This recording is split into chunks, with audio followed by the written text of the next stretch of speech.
ஒரு நாள் கௌதம புத்தர் தனது சீடர்களுடன் ஒரு கிராமத்திற்கு சென்றார். அந்த கிராமத்தில் ஒரு மனிதன் மிகவும் கோபக்காரன். அவர் புத்தரை பற்றி கேள்விப்பட்டிருந்தாலும் அவரை நம்பவில்லை.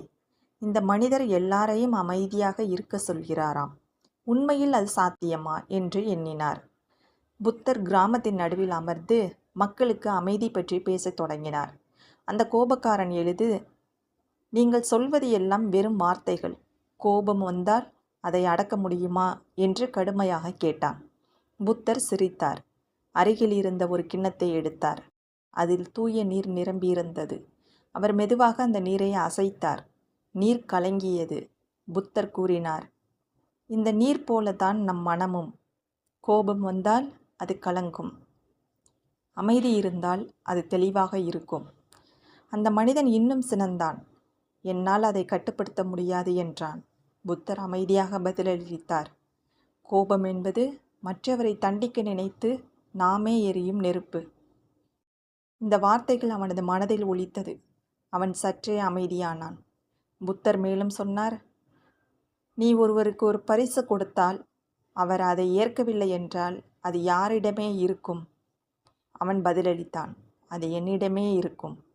புத்தர் மெதுவாக சொன்னார், அதேபோல் நீ கோபத்தை கொடுத்தால் மற்றவர் அதை ஏற்கவில்லை என்றால் அந்த கோபம் உன்னிடம் தங்கி உன்னையே எரிக்கும். அந்த மனிதன் தன் தவறை உணர்ந்தான். அவன் தலை குனிந்து,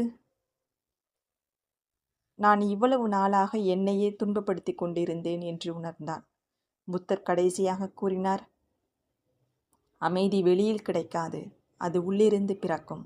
அந்த நாள் முதல் அந்த மனிதன் தினமும் தனது கோபத்தை கவனித்து மெதுவாக அதை விடத் தொடங்கினான்.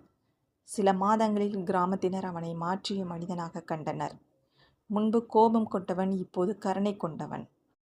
ஆகையால் கோபத்தை வெல்லும் மனிதன்தான் உண்மையான வீரன்.